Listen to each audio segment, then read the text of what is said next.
महल जैसे ससुराल में गरीब बहू की छोटी झोपड़ी। माँ जी, क्या आपके महल जैसे घर में मेरे लिए थोड़ी भी जगह नहीं है? अरे तुझ जैसी गरीब की औकात नहीं है महल जैसे घर में रहने की। आखिर क्यों एक सास महल जैसा घर होने के बाद भी बहू को झोपड़ी में रहने के लिए मजबूर कर रही है? जानने के लिए आइए चलते हैं कहानी में कुछ समय पीछे। पारुल बहुत ही गरीब लड़की थी और अपना खर्चा चलाने के लिए वो एक पार्लर में काम करती थी। एक रोज कोकिला उसी पार्लर में मैनिक्योर पेडिक्योर करवाने के लिए आती है और पैसों को लेकर उसकी पार्लर की मालकिन से कहासुनी हो जाती है। मैं 2000 से ज्यादा नहीं देने वाली। अरे पिछले महीने ही तो आई थी मैं, तब तो तुमने इससे आधे पैसे लिए थे। देखिए मैडम, ब्यूटी प्रोडक्ट के दाम बढ़ते रहते हैं, हम आपसे फालतू के पैसे नहीं मांग रहे हैं। हाँ, यही बोलकर तो तुम पार्लर वाले हम जैसे को लूट रहे हो। दोनों के बीच बहस इतनी बढ़ जाती है कि पार्लर में आए सभी लोग कोकिला को घूर घूर कर देखने लगते हैं कि तभी पारुल कोकिला से कहती है, देखिए माता जी, आपको पैसे नहीं देने हैं तो मत दीजिए, लेकिन इतने लोगों के बीच हंगामा मत कीजिए। हम लोग यहाँ ईमानदारी से काम करते हैं, उसी के पैसे लेते हैं, कोई फालतू पैसे आपसे चार्ज नहीं कर रहे हैं। अगर आप नहीं दे सकती तो चली जाइए यहाँ से। सही तो कह रही है लड़की, जब पैसे नहीं दिए जा रहे हैं तो पार्लर में आना ही क्यों? अब कौन किससे समझाए, पता नहीं ऐसे लोग पार्लर में आते ही क्यों हैं। पार्लर में आई सभी औरतें कोकिला के बारे में भला बुरा बोलने लगती हैं। ये सब सुनकर कोकिला गुस्से में वहां से निकल जाती है और घर आकर अपनी बड़ी बहू से कहती है, ये आजकल की लड़कियां तो मुंह से जहर निकालती हैं, जहर। क्या हो गया माँ जी, इतनी आग बबूला क्यों हो रही है? किसने आपसे भिड़ने की कोशिश की? कोकिला अपनी बहू को पूरी कहानी सुनाती है और नंदिता उसे जैसे तैसे शांत करती है और समय के साथ इस बात को कई दिन बीत जाते हैं। एक रोज कोकिला का छोटा बेटा रोहित अपनी कार से घर लौट रहा था कि अचानक ही उसकी कार खराब हो जाती है और उसी वक्त बारिश शुरू हो जाती है। ओह शिट, ये बिन मौसम बरसात क्यों हो रही है? बारिश से बचने के लिए रोहित एक पार्लर के नीचे खड़ा हो जाता है, तो वहीं पारुल घर जाने के लिए पार्लर की खिड़की से झांक कर देखती तो उसकी नजर भीग रहे रोहित पर पड़ती है। ओहो, घर जाने के समय पर ही इस बारिश को आना था। वैसे लड़का क्यों बारिश में भीग रहा है? दिखने में तो शरीफ लग रहा है, इसे अंदर आने को कह देती हूँ। बहुत सोचने के बाद पारुल आखिर में रोहित को पार्लर के अंदर बुला लेती है। थैंक यू सो मच अंदर बुलाने के लिए। वो मेरी कार अचानक खराब हो गई और बारिश भी होने लगी थी, इसलिए मैं बाहर खड़ा था। ये आपका पार्लर है? नहीं, मैं यहाँ काम करती हूँ। घर जाने के लिए निकल रही थी तो आपको बारिश में भीगते देखा। लगता है मैंने आपको अंदर बुलाने में देर कर दी, भीगने के कारण आप छींकने लगे हैं। आपके लिए चाय ले आती हूँ। पहली मुलाकात में दोनों के बीच बहुत सी बात होती है और बारिश रुकने के बाद रोहित पैदल ही पारुल को उसके घर छोड़ता है, जिसके बाद दोनों के बीच बातचीत के साथ साथ मिलना जुलना भी बढ़ जाता है। और एक दिन रोहित अपने दिल की बात बताते हुए पारुल से कहता है, पारुल, मैं बहुत हिम्मत करके ये बात कह रहा हूँ, मैं तुमसे शादी करना चाहता हूँ। ये तुम क्या कह रहे हो रोहित? मैं बहुत गरीब हूँ और तुम अच्छे खासे परिवार से हो। भला तुम्हारा मेरा क्या मेल? तुम्हारे परिवार वाले मुझे कभी नहीं अपनाएंगे। तुम उसकी चिंता मत करो, मैं उन्हें मना लूंगा। आखिर मेरी खुशी में उनकी खुशी है, तुम बस मुझ पर भरोसा रखो। इस तरह रोहित पारुल को भरोसा दिलाता है कि वो हमेशा उसके साथ रहेगा, जिसके बाद दोनों मंदिर में शादी करके रोहित के घर पहुंचते हैं। रोहित को लड़की के साथ शादी के जोड़े में देखकर उसके परिवार वाले दंग रह जाते हैं। नालायक, तूने इतना बड़ा फैसला लेने से पहले पूछना तो दूर, बताना भी जरूरी नहीं समझा? माँ, मुझे माफ कर देना, लेकिन मैं पारुल से बहुत प्यार करता हूँ और अब वो मेरी पत्नी है। देवर जी, आप माँ जी को नहीं जानते। वो किसी भी लड़की को इस घर की बहू नहीं मान लेंगी। हाँ, अगर ऐसा है तो फिर मैं ही इस घर से चला जाता हूँ, क्योंकि 7 फेरे लेने के बाद मैं पारुल को अकेला नहीं छोड़ सकता।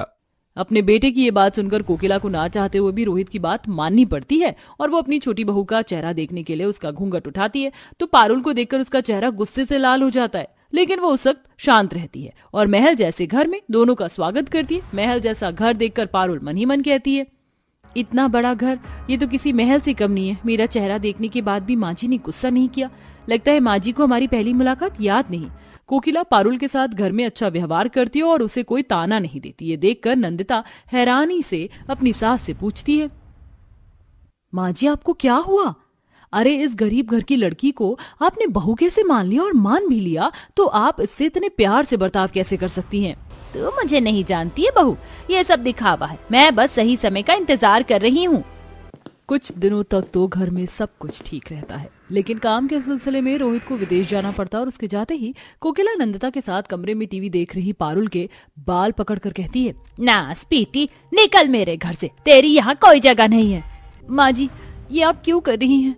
छोड़िए मुझे। दीदी आप तो कुछ कहिए। कहती हूँ ना माँ जी, निकाल फेंको इसे यहाँ से। कोकिला पारुल को महल जैसे घर से निकालकर एक टूटी फूटी झोपड़ी में लाकर धकेल देती है। माँ जी, क्या आपके महल जैसे घर में मेरे लिए थोड़ी भी जगह नहीं है? अरे तो जैसी गरीब की औकात नहीं है महल जैसे घर में रहने की। और मैं कुछ नहीं भूली, मुझे तेरी पार्लर में कही हर बात याद है। मतलब उस दिन आपसे बदतमीजी करने वाली लड़की यही थी? इसकी इतनी हिम्मत, अब इसे इसी झोपड़ी में सड़ने दो। अब पारुल उस छोटी सी टूटी फूटी झोपड़ी में रहने को मजबूर हो जाती है। उसके पास ना ज्यादा कपड़े थे और ना खाने के लिए अनाज। वो बार बार जरूरत का सामान मांगने के लिए अपनी सास और जेठानी के पास जाती, लेकिन दोनों ही उसे बेइज्जत करके घर से भगा दिया करती। एक रोज पारुल के पास पीने के लिए भी पानी नहीं होता तो वो अपनी जेठानी के पास जाकर कहती है, दीदी सुबह से प्यासी हूँ, थोड़ा पानी दे दीजिए पीने के लिए। पानी चाहिए? ठीक है दे दूंगी, लेकिन उससे पहले तुझे घर के गंदे बर्तन धोने होंगे। ठीक है दीदी, मैं धो दूंगी। पानी पीने के लिए पारुल ढेर सारे गंदे बर्तन धोती है। तब कहीं जाकर नंदिता उसे एक बोतल पानी लाकर देती है। पारुल पानी पी ही रही होती है कि तभी कोकिला आकर उसके हाथ से बोतल गिरा देती है। तुझे कहा था ना, अपने गंदे पैर मेरे घर में मत रखना, समझ नहीं आता तुझे, निकल यहाँ से।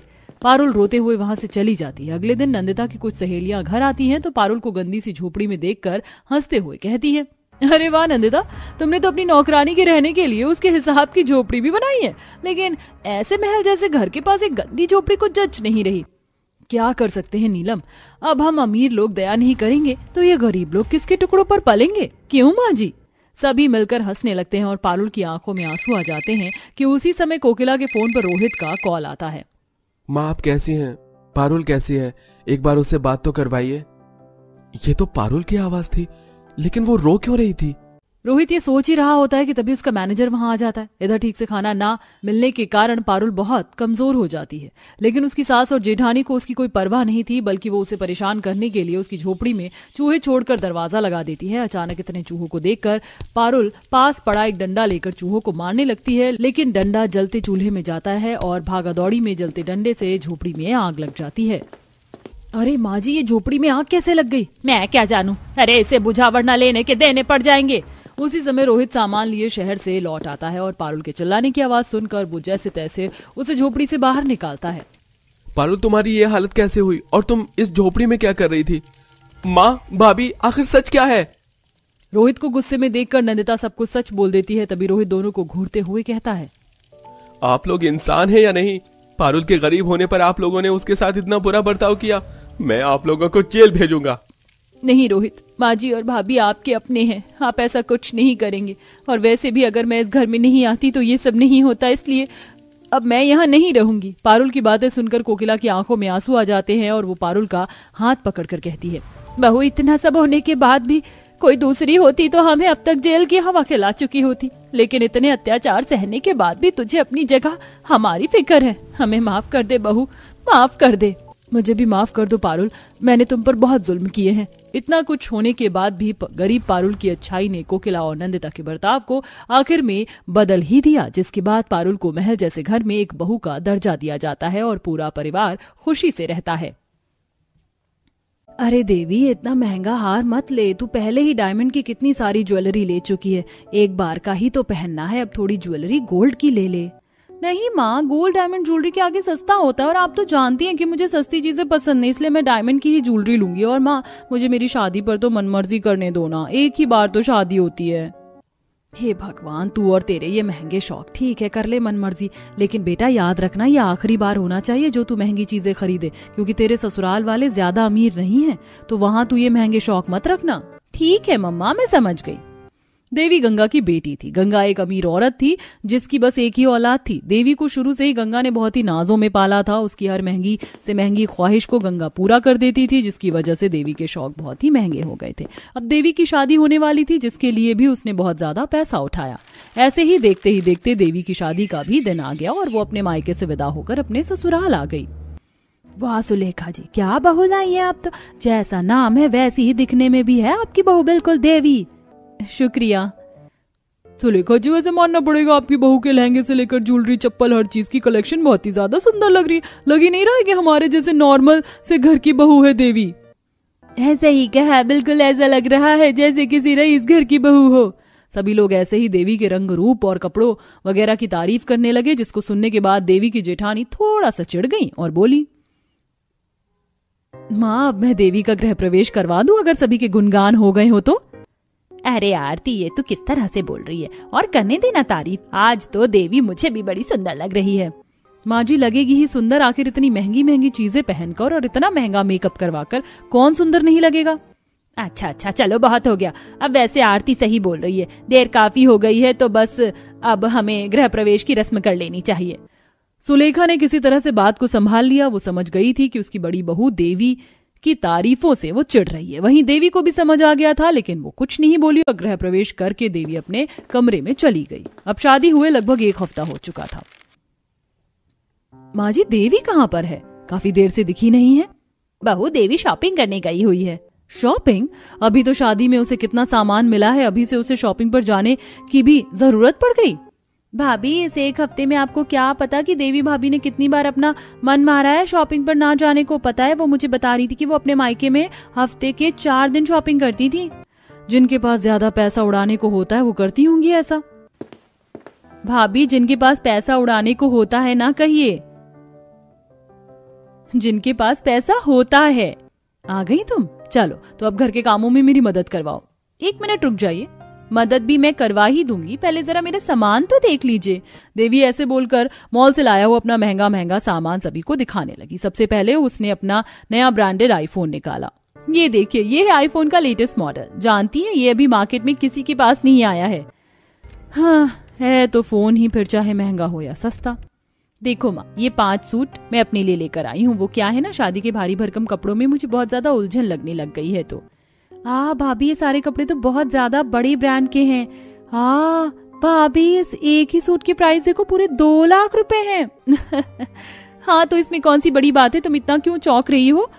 मैं तो ऐसे ही महंगे कपड़े ही पहनती हूँ। तब भी ज्यादा कुछ खास नहीं लगती हो तुम। मैं ऐसे ही कपड़े पहनती हूँ। और तुम्हें एक बात और बता दूं, इन 5 सूटों की कीमत इतनी ही है, और सभी के साथ की मैं मैचिंग सैंडल्स भी लेकर आई हूँ। हे भगवान, ये तो बड़े पैसे उड़ाती है। देवी ने ऐसे ही अपने महंगे महंगे शौक सभी को दिखा दिए और फिर कुछ देर बाद देवी आरती से बोली, क्या बात है भाभी, मेरे सामान की सभी ने तारीफ किया सिवाय आपके। आपको मेरा सामान पसंद नहीं आया क्या? नहीं, सामान तो अच्छा है, लेकिन पैसे कुछ ज्यादा नहीं है उसके। पैसे ज्यादा? भाभी, वो ब्रांडेड हैं, ऐसे ही सरोजनी मार्केट के नहीं हैं। ब्रांड का क्या चार्ज डाला जाता है? अरे कभी मेरे साथ शॉपिंग पर चलना, जितने का तुम सूट लाई हो ना, उससे आधे में तुम्हें 10 सूट दिलवा दूंगी। भाभी, आपका दिमाग तो सही है, मुझे सस्ती चीज पसंद नहीं है, फिर चाहे कितनी भी अच्छी हो, क्योंकि तुम्हें पैसे उड़ाने का शौक है। अरे बस करो माँ जी, आपको देवी को समझाना चाहिए। अगर ये ऐसे ही खर्चा करेगी तो मेरे देवर जी तो खाली ही हो जाएंगे। आपके देवर जी की जेब से 1 पैसा नहीं उड़ाती हूँ मैं भाभी। जो भी है मेरे बाबा का दिया हुआ है, इसीलिए मेरे शौक से जल भुनकर ज्यादा मुझसे लड़ने के बहाने मत ढूंढती रहा कीजिए। देवी की बात सुनकर आरती बस चुप सी हो गई और कुछ नहीं बोली। दोनों देवरानी जेठानी की ये तकरार ऐसे ही चलती रहती थी। ऐसे ही सिलसिला जारी था। देवी ऐसे ही अपने महंगे शौकों पर खूब पैसा उड़ाती थी। अब उसकी शादी को लगभग 1 महीना हो चुका था।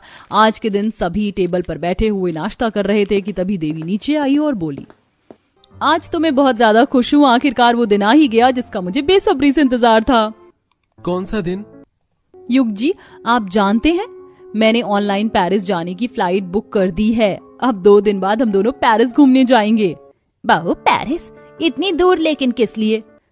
माँ, मेरा ना घूमने का बहुत ज्यादा मन कर रहा है और आप तो जानती हैं कि मुझे डायरेक्ट विदेश तक की उड़ान भरना ही अच्छा लगता है, इसलिए मैं घूमने के लिए पेरिस जा रही हूँ।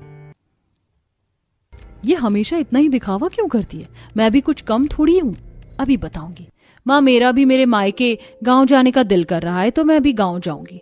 वैसे भी मुझे विदेशों तक जाना तो बिल्कुल भी सोचकर अच्छा नहीं लगता है। मेरा भारत ही मेरे लिए काफी है। विदेश तक जाने के लिए पैसा भी तो चाहिए, इसीलिए आपको अच्छा नहीं लगता होगा। तुम ज्यादा मत बोला करो देवी। अरे बस करो, गांव भी अच्छा है और पेरिस भी। हर बात में ही तुम ऐसे लड़ाई मत किया करो, मेरे घर की शांति भंग करके रखी हुई है। सुलेखा ने उन दोनों को चुप करा दिया। 2-4 दिन बाद ही देवी पेरिस जाने को निकल गई और उसकी बहस में आरती अपने गांव आ गई। दोनों की दोनों चली गई, सारा काम हमारे ऊपर छोड़कर। चल मेघा तू सफाई कर ले, मैं खाना बना लूंगी। सुलेखा और मेघा मिलकर घर के कामों को कर रही थी। वहीं दूसरी तरफ देवी पेरिस में। देवी, तुमने कौन से होटल में बुकिंग की है? मैंने पेरिस के सबसे महंगे होटल को बुक किया है। पता है वहाँ एक रात रुकने के चार्जेस ही पूरे 16,000 हैं। देवी, इतना भी महंगा बुक करने की क्या जरूरत थी? अरे क्या आपको बस महंगे महंगी की लगी रहती है? ये भी कुछ महंगा है, एंजॉय करना है तो खुल कर करो। देवी ने ऐसे बोलकर बात को खत्म कर दिया। होटल में जाने के बाद देवी पेरिस को घूमने निकली, जहाँ उसने कई लाख के होटल में खाना खाया।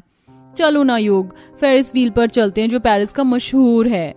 नहीं देवी, फेरिस व्हील पर क्यों? वो तो बहुत ही ज्यादा महंगा होगा। युग ऐसे ही देवी को खर्चा कम करने को बोले जा रहा था, जबकि वो जानता था कि देवी अपना खर्चा कम नहीं करेगी। देवी ने पेरिस की महंगी से महंगी राइड्स ली और फिर उसने जमकर शॉपिंग की, जिसका नतीजा ये था कि अरे नहीं, मेरे तो अकाउंट की लिमिट ही लगभग खत्म होने वाली है। अब हम वापस कैसे जाएंगे? मुझे क्या पता, तुम ये अंधाधुंध खर्चा कर रही थी। मेरे पास पैसे नहीं है वापस जाने के। युग की बात सुनकर देवी परेशान हो गई और उसने इस बारे में अपने बाप से बात की। हाँ बेटा, मैं तेरे अकाउंट में। नहीं जी, देवी पैसे मांग रही है क्या? उसे मत देना। इस लड़की को मैंने समझाया था कि ज्यादा खर्चा ना किया करे, लेकिन ये मानती ही नहीं है। गंगा की माँ ने उसके बाप से मना कर दिया देवी की मदद करने को, जिस पर देवी के बाप ने उसकी मदद नहीं की। और क्या बोला बाबा ने? उन्होंने कहा कि अब वो मेरी मदद नहीं करेंगे।